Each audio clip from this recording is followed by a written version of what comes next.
Bonjour, Micheline Azur, éducatrice spécialisée à l'unité socio-pro du CESAD Alizé depuis bientôt 10 ans.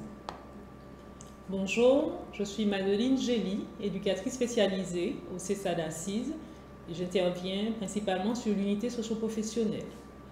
Donc, le CESAD Assise est un service médico-social qui accueille et accompagne des enfants et des jeunes âgés de 0 à 25 ans qui sont en situation de handicap, donc des déficients intellectuels ou porteurs de TSA, avec ou sans troubles du comportement.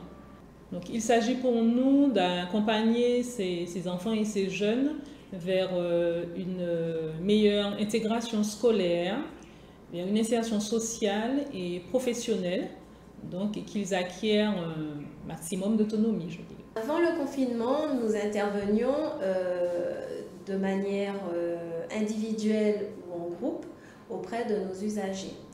Donc le confinement nous a quelque part amené en fait à revoir un petit peu nos pratiques professionnelles et à nous adapter un peu au pied levé et de proposer en fait de nouvelles façons d'intervenir.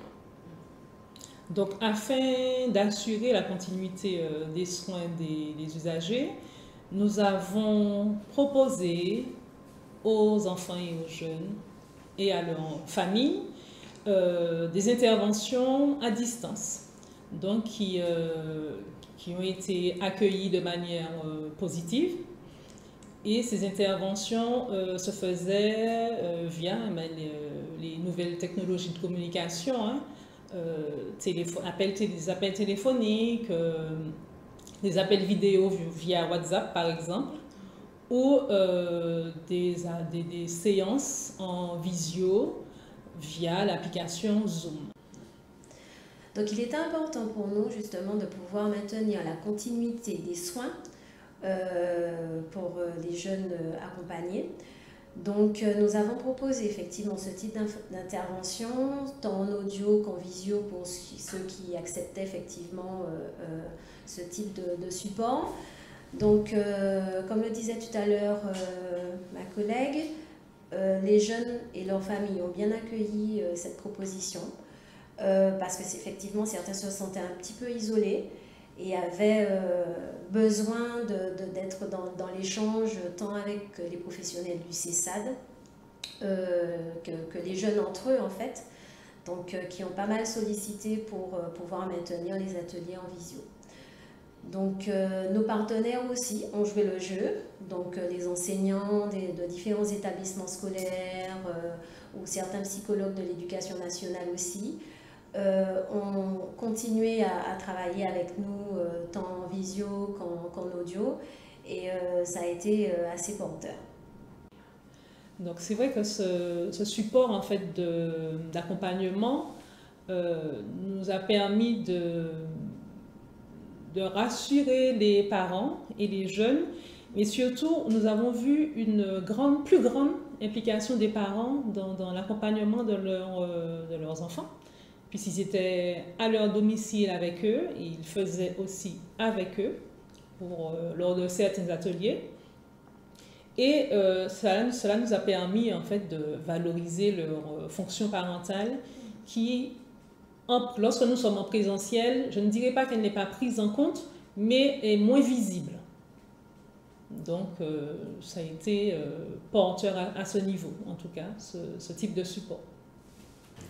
Au niveau des retombées de ce nouveau type de support de communication que nous avons dû adopter et adapter en fait par rapport à cette crise sanitaire, aujourd'hui nous pouvons dire que nous avons un petit peu généralisé ce type d'intervention et même au niveau de nos réunions, surtout pendant le confinement, nous avons dû faire nos réunions en visio.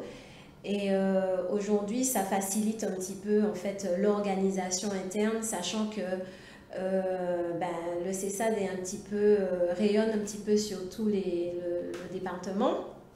Donc parfois, pour éviter trop de déplacements, nous pouvons aujourd'hui faire certaines réunions en visio sans avoir à trop se déplacer.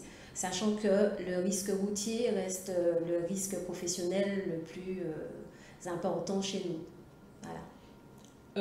Sur l'unité socio-professionnelle, nous, enfin particulièrement en tout cas, nous avons jusqu'alors maintenu cette manière de travailler en visio avec les jeunes parce que nous nous rendons compte que cela nous permet aussi d'avoir en présence en visio, une majorité de jeunes.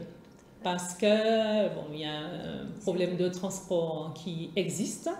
Les parents n'ont pas forcément de véhicule et on connaît notre contexte de transport en Martinique. Donc, cela nous permet en tout cas de toucher un plus grand nombre de jeunes lors de nos ateliers. Bon, par contre, il y a quand même des inconvénients, hein, notamment par rapport à la facture numérique. Hein. Il y a des jeunes qui n'ont pas de matériel à leur domicile. Ils n'ont pas les outils à leur domicile, donc certains en tout cas utilisent leur portable. Et nous avons aussi, on a un réseau qui n'est pas toujours stable, donc cela contribue par moment à en tout cas nous mettre en difficulté ou mettre la séance en difficulté. Mais bon, après on s'adapte, hein, on n'a pas trop le choix, nous nous adaptons, les jeunes également, et nous menons tant bien que mal en fait nos différentes séances.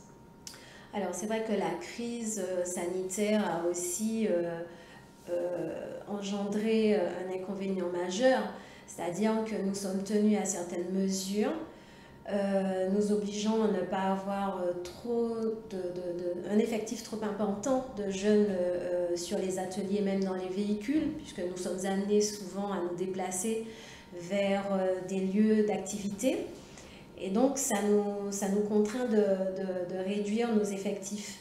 Donc, la possibilité de mener des ateliers en visio nous permet justement d'avoir un certain nombre de jeunes assez importants qui peuvent se connecter et qui peuvent participer à ces activités sans avoir à se déplacer. Alors, pour conclure, ce qui est surtout important à retenir, c'est que cette crise sanitaire nous a obligés à nous adapter pour pouvoir maintenir une continuité des soins, tant auprès des familles qu'auprès des enfants, des usagers. Ça, c'est très important.